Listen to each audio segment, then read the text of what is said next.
किसान आंदोलन और शिक्षा बेरोजगारी जैसे मुद्दों को लेकर बीजेपी की मोदी सरकार को घेर रही है।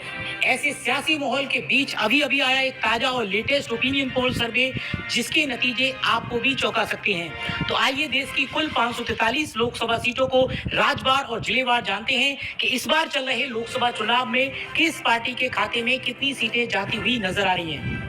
तो आइए सबसे पहले बात करते हैं देश के सबसे बड़े सूबे उत्तर प्रदेश की। कहा जाता है कि देश की केंद्र की सत्ता का रास्ता उत्तर प्रदेश से होकर के जाता है, लखनऊ होकर के जाता है। जिस पार्टी ने उत्तर प्रदेश में अच्छा प्रदर्शन किया, केंद्र में सरकार उसी पार्टी की बनती है। 2014 और 2019 इसका जीता जागता उदाहरण है। बीजेपी ने उत्तर प्रदेश के बल पर ही केंद्र की सत्ता 2 बार हासिल की है। तो यहाँ पर अगर कुल लोकसभा सीटों की बात करें तो यहाँ पर 80 लोकसभा की सीटें आती हैं। इन 80 लोकसभा की सीटों में से अगर बात करें बीजेपी के एनडीए गठबंधन के खाते में इस बार 45 सीटें जाने का अनुमान है। पिछले चुनाव में यहाँ पर बीजेपी के खाते में 62 सीटें गई थी। इस बार कहीं ना कहीं बीजेपी को यहाँ पर 45 सीटों से संतुष्ट होना पड़ सकता है। वहीं कांग्रेस पार्टी के इंडिया अलायंस की बात करें तो 35 सीटें जाती हुई नजर आ रही है, जिसमें जो समाजवादी पार्टी है अखिलेश यादव की, वो कहीं ना कहीं इंडिया अलायंस का हिस्सा है। उस लिहाज से कहीं ना कहीं यहाँ पर इंडिया अलायंस बढ़त बनाता हुआ नजर आ रहा है पिछले 2019 के लोकसभा चुनाव के मुकाबले। अब वहीं इसके अलावा आगे बात करते हैं बिहार की। बिहार में लोकसभा की 40 सीटें हैं। पिछले एक साल में यहाँ पर काफी सियासी घमासान रहा है। यहाँ पर अगर इन 40 सीटों में से बात करें बीजेपी प्लस यानी बीजेपी के एनडीए गठबंधन के खाते में 18 सीटें जाने का अनुमान है। तो वहीं कांग्रेस पार्टी और लालू प्रसाद यादव की आरजेडी पार्टी के महागठबंधन इंडिया के खाते में 22 सीटें जाती हुई नजर आ रही है, क्योंकि यहाँ पर नीतीश कुमार के पाला बदलने से जो यहाँ के समीकरण बदले हैं और बेरोजगारी और शिक्षा एक बड़ा मुद्दा यहाँ पर बनकर उभर रहा है, उस लिहाज से कहीं ना कहीं कांग्रेस पार्टी का इंडिया अलायंस बढ़त बनाता हुआ बीजेपी के एनडीए पर कहीं ना कहीं बिहार में नजर आ रहा है। अब वहीं आगे बात करते हैं पश्चिम बंगाल के ओपिनियन पोल सर्वे की। तो कुल मिला के यहाँ पर 42 लोकसभा की सीटें हैं। 42 सीटों में से अगर देखें बीजेपी के एनडीए गठबंधन के खाते में 8 सीटें जाने का अनुमान है। तो वहीं कांग्रेस पार्टी के खाते में 13 सीटें जाती हुई नजर आ रही है। वहीं अन्य पार्टियों की बात करें जिसमें तृणमूल कांग्रेस पार्टी है जो ममता बनर्जी की, वो कहीं ना कहीं अकेले चुनावी मैदान में, पहले वो इंडिया गठबंधन का हिस्सा थी लेकिन सीट शेयरिंग को लेकर के बात नहीं बनी। फिलहाल अकेले चुनावी मैदान है और 22 सीटों के साथ सबसे आगे यहाँ पर ममता बनर्जी की पार्टी नजर आ रही है। रीजनल पार्टी है, सरकार भी है, उस लिहाज से सीधा फायदा यहाँ पर होता हुआ नजर आ रहा है। इसके अलावा आगे बात करते हैं दक्षिण भारत के एक और राज्य महाराष्ट्र के ओपिनियन पोल सर्वे की। तो यहाँ पर 48 लोकसभा की सीटें हैं। इन 48 सीटों में से देखिए बीजेपी के एनडीए गठबंधन के खाते में यहाँ पर 18 सीटें जाने का अनुमान है। पिछले चुनाव में यहाँ पर बीजेपी ने एक तरीके से 41 सीटों पर एनडीए ने जीत हासिल की थी। इस बार के समीकरण काफी उलट यहाँ पर नजर आ रहे हैं, क्योंकि उद्धव ठाकरे की शिवसेना यहाँ पर 2 गुटों में बट गई है और वहीं कांग्रेस पार्टी में एनसीपी भी जो कहीं ना कहीं आ गई है। उद्धव ठाकरे की जो शिवसेना है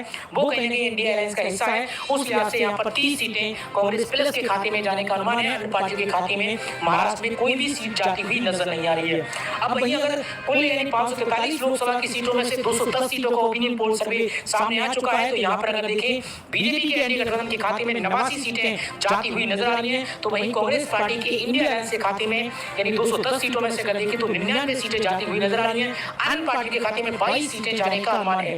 इसके अलावा आगे बात करते हैं दक्षिण भारत के एक और बड़ी राज्य तमिलनाडु की। तो यहाँ पर अगर देखें 39 लोकसभा की सीटें हैं। यहाँ का जो ओपिनियन पोल सर्वे है उसकी अगर बात करें बीजेपी प्लस के खाते में 4 सीटें जाने का अनुमान है। तो वहीं कांग्रेस पार्टी के खाते में 35 सीटें जाती हुई नजर आ रही है।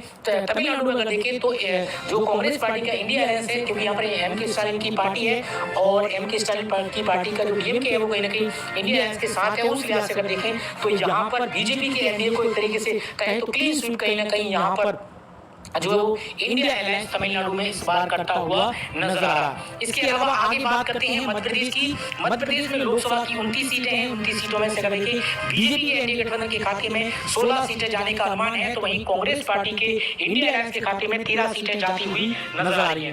अब वहीं इसके अलावा आगे बात करते हैं कर्नाटक की, यानी ये कांग्रेस शासित राज्य है। यहाँ पर अगर देखें तो 28 लोकसभा की सीटें हैं। पिछले चुनाव की अगर बात करें बीजेपी ने यहाँ पर इन 28 सीटों में से 25 सीटों पर जीत हासिल की थी। इस बार का मुकाबला काफी दिलचस्प है क्योंकि यहाँ पर कांग्रेस पार्टी की सरकार है। उस लिहाज से अगर देखें तो यहाँ पर जो है बीजेपी को एक तरीके से चुनौती मिलती हुई साफ तौर पर यहाँ पर नजर आ रही है। बीजेपी के खाते में यहाँ पर देखें तो 18 सीटें जाने का अनुमान है, कांग्रेस पार्टी के खाते में यहाँ पर 10 सीटें जाती हुई नजर आ रही है। यहाँ पर राजनीतिक जानकारों का कहना है कि कांटे की टक्कर इस बार होती हुई कहीं ना कहीं यहाँ पर नजर आ रही है। पिछले 2019 के लोकसभा चुनाव के मुकाबले यहाँ पर समीकरण इस बार बदलते हुए नजर आ रहे हैं। इसके अलावा आगे बात करते हैं राजस्थान की। राजस्थान में लोकसभा की 25 सीटें हैं। 25 सीटों में से अगर देखें बीजेपी के एनडीए गठबंधन के खाते में 13 सीटें जाने का अनुमान है, तो वहीं कांग्रेस पार्टी के इंडिया अलायंस के खाते में 12 सीटें जाती हुई नजर आ रही हैं। अब वहीं कुल मिला के 543 लोकसभा की सीटों में से 331 सीटों का ओपिनियन पोल सर्वे सामने आ चुका है। यहाँ पर अगर देखें तो 140 सीटें जो है वो बीजेपी के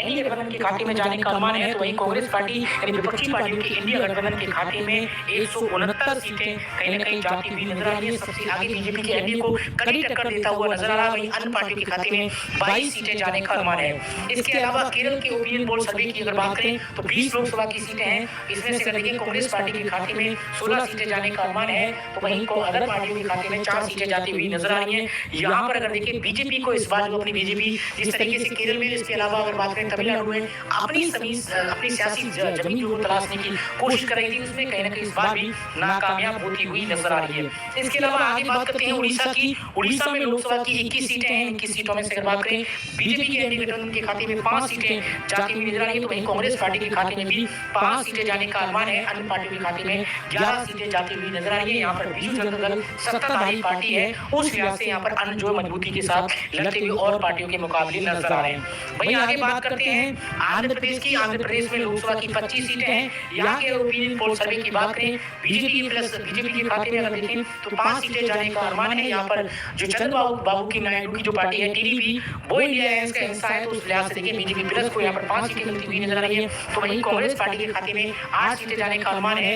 यहाँ पर जगनमोहन रेड्डी की पार्टी के खाते में अगर देखें तो 12 सीटें जाने का अनुमान है। यहाँ पे रीजनल पार्टी है और सभी पिछले चुनाव के मुकाबले अगर देखें तो जगनमोहन रेड्डी की पार्टी के खाते में यहाँ पर अगर देखें तो 22 सीटें रहेंगी, तो उस हिसाब से देखें तो कहीं ना कहीं यहाँ पर नुकसान होता हुआ कहीं ना कहीं नजर आ रहा है। अब वहीं आगे बात करते हैं तेलंगाना की ओपिनियन पोल सर्वे की। तो यहाँ पर 17 लोकसभा की सीटें हैं। 17 सीटों पे अगर देखें तो बीजेपी के प्लस के खाते में यहाँ पर 3 सीटें जाने का अनुमान है। पिछले चुनाव में यहाँ पर के मुकाबले 1 सीट का कहीं ना कहीं नुकसान होता हुआ नजर आ रहा है। कांग्रेस पार्टी के खाते में 10 सीटें जाती हुई नजर आ रही है, तो वहीं अदर पार्टियों के खाते में जिसमें असदुद्दीन ओवैसी की पार्टी और चंद्रशेखर की पार्टी, इसके अलावा मायावती का भी अलायंस टीआरएस के साथ हो गया है, तो 4 सीटें यहाँ पर 17 सीटों में से जाने का अनुमान है। तो इस तरीके के समीकरण यहाँ पर बनते हुए नजर आ रहे हैं। अब वहीं कुल मिला के 543 लोकसभा की सीटों में से 414 सीटों का ओपिनियन पोल सर्वे सामने आ चुका है, जिसमें से 153 सीटें बीजेपी के एनडीए गठबंधन के खाते में जाती हुई नजर आ रही है, तो वहीं विपक्षी पार्टियों के एनडीए गठबंधन के खाते में 414 सीटों में से 208 सीटें जाती हुई नजर आ रही है। वहीं अन्य पार्टियों के खाते में अगर देखें तो 53 सीटें जाने का अनुमान है। तो इस तरीके के समीकरण फिलहाल इस ओपिनियन पोल के अनुसार यहाँ पर बनते हुए नजर आ रहे हैं। इसके अलावा असम के ओपिनियन पोल सर्वे की बात करें तो 14 लोकसभा की सीटें हैं। 14 सीटों में से अगर देखें बीजेपी के खाते में 8 सीटें जाने का अनुमान है, तो वहीं कांग्रेस प्लस के खाते में 4 सीटें जाती हुई नजर आ रही है। अन्य पार्टी के खाते में 2 सीटें जाने का अनुमान है। इसके अलावा आगे बात करते हैं झारखंड की। झारखंड में लोकसभा की 14 सीटें हैं। इन 14 सीटों में से अगर बात करें बीजेपी के खाते में 5 सीटें जाती हुई नजर आ रही है, तो वहीं कांग्रेस पार्टी के खाते में 8 सीटें जाने का अनुमान है, तो वहीं अन्य पार्टी के खाते में 1 सीट जाती हुई नजर आ रही है। यहाँ पर अगर देखें यूपी की सरकार है और यहाँ पर यूपी की तरफ से अगर देखें तो जो झारखंड मुक्ति मोर्चा है वो कहीं ना कहीं यूपी के साथ है, और आदिवासी मुख्यमंत्री है हेमंत सोरेन, वो ईडी के द्वारा उनको अरेस्ट कर लिया गया, फिलहाल वो जेल में है। तो जो आदिवासी मुख्यमंत्री होने के कारण अगर देखें तो कहीं ना कहीं जो सहानुभूति है वो इंडिया अलायंस के साथ इस बार जो है इस समय पे नजर आ रही है। वहीं आगे बात करते हैं अब पंजाब की। पंजाब में लोकसभा की 13 सीटें हैं। यहाँ के समीकरण भी काफी उलट नजर आ रहे हैं बीजेपी के लिहाज से। यहाँ पर अगर देखें 13 सीटों में से मुश्किल 1 सीट जाती हुई नजर आ रही है। वहीं कांग्रेस पार्टी के खाते में 11 सीटें जाने का अनुमान है। आम आदमी पार्टी यहाँ पर अकेले चुनावी मैदान में है, तो 1 सीट जाने का अनुमान है। तो कुल मिला के अगर यहाँ पर देखें तो जो समीकरण है यहाँ पे पंजाब में एक तरीके से बड़ी चुनौती बीजेपी को फिलहाल यहाँ पर बनती हुई नजर आ रही है। अब वहीं आगे बात करते हैं छत्तीसगढ़ की। छत्तीसगढ़ में लोकसभा की 11 सीटें हैं। इन 11 सीटों में से अगर बात करें बीजेपी प्लस के खाते में 6 सीटें जाने का अनुमान है। यहाँ पर बीजेपी की सरकार है उससे असली फायदा होता हुआ नजर आ रहा है। वहीं कांग्रेस पार्टी का इंडिया अलायंस तगड़ी टक्कर यहाँ पर कहीं ना कहीं जो है कांटे की टक्कर इस बार छत्तीसगढ़ में होती हुई नजर आ रही है। वहीं इसके अलावा आगे बात करते हैं हरियाणा की। हरियाणा में लोकसभा की 10 सीटें हैं। 10 सीटों में से अगर देखें बीजेपी प्लस के खाते में 4 सीटें जाने का अनुमान है, तो वहीं कांग्रेस पार्टी के खाते में 5 सीटें जाती हुई नजर आ रही है। वहीं जेजेपी जो पार्टी है कहीं ना कहीं अगर यहाँ पर एक सीट उनके खाते में भी जाती हुई नजर आ रही है। यहाँ पर अरविंद केजरीवाल की आम आदमी पार्टी के इंडिया अलायंस के में शामिल होने से बीजेपी के लिए यहाँ पर एक तरीके से बड़ी चुनौती फिलहाल बनती हुई नजर आ रही है। वहीं आगे बात करते हैं गुजरात की। गुजरात में लोकसभा की 26 सीटें हैं। 26 सीटों में से अगर देखें तो बीजेपी के एनडीए गठबंधन के खाते में 20 सीटें जाने का अनुमान है। यहाँ पर 5 से 6 सीटों पर अगर देखें जो कि कांग्रेस पार्टी के खाते में इस बार जाती हुई नजर आ रही है। एक तरीके से आम आदमी पार्टी के इंडिया अलायंस में शामिल होने के साथ ही यहाँ पर एक बड़ी चुनौती कहीं ना कहीं 5 से 6 सीटों पर यहाँ पर बीजेपी को कड़ी टक्कर देता हुआ इंडिया अलायंस कहीं ना कहीं नजर आ रहा है। अब कुल मिला के देश की 543 लोकसभा की सीटों में से 502 सीटों का ओपिनियन पोल सर्वे सामने आ चुका है, जिसमें 197 सीटें बीजेपी के एनडीए गठबंधन के खाते में जाती हुई नजर आ रही है। तो वहीं कांग्रेस पार्टी के इंडिया अलायंस के खाते में अगर देखें तो 247 सीटें इस ओपिनियन पोल के अनुसार जाने का अनुमान है। वहीं अन्य पार्टियों की बात करें तो 58 सीटें इस ओपिनियन पोल में जाती हुई नजर आ रही है। वहीं इसके अलावा उत्तराखंड की बात करें, उत्तराखंड में लोकसभा की 5 सीटें हैं। इन 5 सीटों में से अगर देखिए बीजेपी प्लस के खाते में 2 सीटें जाती हुई नजर आ रही है। तो वहीं कांग्रेस पार्टी के खाते में 3 सीटें जाने का अनुमान है। अन्य पार्टियों के खाते में कोई भी सीट जाती हुई नजर नहीं आ रही है। अब वहीं हिमाचल प्रदेश की बात करें, हिमाचल प्रदेश में लोकसभा की 4 सीटें हैं। पिछले चुनाव में उत्तराखंड की बात करें हिमाचल प्रदेश की तो यहाँ पर बीजेपी ने क्लीन स्वीप किया था। इस बार मुकाबला काफी दिलचस्प, बीजेपी के लिए 1 सीट यहाँ पर मिलती हुई नजर आ रही है। तो वहीं कांग्रेस पार्टी के खाते में 3 सीटें जाने का अनुमान है। कंगना रनौत के आने से यहाँ पर मुकाबला काफी दिलचस्प इस बार होता हुआ नजर आ रहा है। अब वहीं आगे बात करते हैं त्रिपुरा की। त्रिपुरा में लोकसभा की 2 सीटें हैं। इन 2 सीटों की बात करें बीजेपी के खाते में जाने का अनुमान है। कांग्रेस पार्टी और अन्य पार्टियों के खाते में यहाँ पे कोई भी सीट जाती हुई नजर नहीं आ रही है। इसके अलावा अरुणाचल प्रदेश की बात करें, अरुणाचल प्रदेश में लोकसभा की 2 सीटें हैं और ये दोनों ही सीटें भाजपा के एनडीए गठबंधन के खाते में जाने का अनुमान है। कांग्रेस प्लस और अदर पार्टियों के खाते में कोई भी सीट जाती हुई नजर नहीं आ रही है। इसके अलावा मणिपुर की बात करें, मणिपुर में लोकसभा की 2 सीटें हैं और ये दोनों ही सीटें कांग्रेस पार्टी के इंडिया अलायंस के खाते में जाने का अनुमान है। भाजपा की एनडीए और अन्य पार्टियों के खाते में मणिपुर में इस बार कोई भी सीट मिलती हुई नजर नहीं आ रही है। इसके अलावा मेघालय की बात करें, मेघालय में लोकसभा की 2 सीटें हैं और ये दोनों ही सीटें कांग्रेस पार्टी के खाते में जाने का अनुमान है। यहाँ पर बीजेपी के एनडीए और अन्य पार्टियों के खाते में मेघालय में कोई भी सीट जाती हुई नजर नहीं आ रही है। इसके अलावा गोवा की बात करें, गोवा में लोकसभा की 2 सीटें हैं और इन 2 सीटों की अगर बात करें तो 1 सीट बीजेपी के खाते में जाने का अनुमान है। तो वहीं 1 सीट कांग्रेस पार्टी के खाते में जाती हुई नजर आ रही है। अब वहीं इसके अलावा सिक्किम की बात करें, सिक्किम में लोकसभा की 1 सीट है और 1 सीट बीजेपी के खाते में जाने का अनुमान है। अन्य पार्टी के खाते में यहाँ पर कोई भी सीट जाती हुई नजर नहीं आ रही है। अब वहीं आगे बात करते हैं नागालैंड की। नागालैंड में लोकसभा की 1 सीट है और ये 1 सीट बीजेपी के खाते में इस बार जाती हुई नजर आ रही है। वहीं आगे बात करते हैं मिजोरम की। मिजोरम में लोकसभा की 1 सीट है और ये अन्य पार्टियों के खाते में, जिसमें जेडपीएम पार्टी की भी हाल में नई सरकार बनी है, उनके खाते में कहीं ना कहीं ये सीट जाती हुई नजर आ रही है। जेडपीएम यहाँ पर अकेले चुनावी मैदान में है। अब वहीं इसके अलावा आगे बात करते हैं देश की राजधानी दिल्ली की। दिल्ली में लोकसभा की 7 सीटें हैं।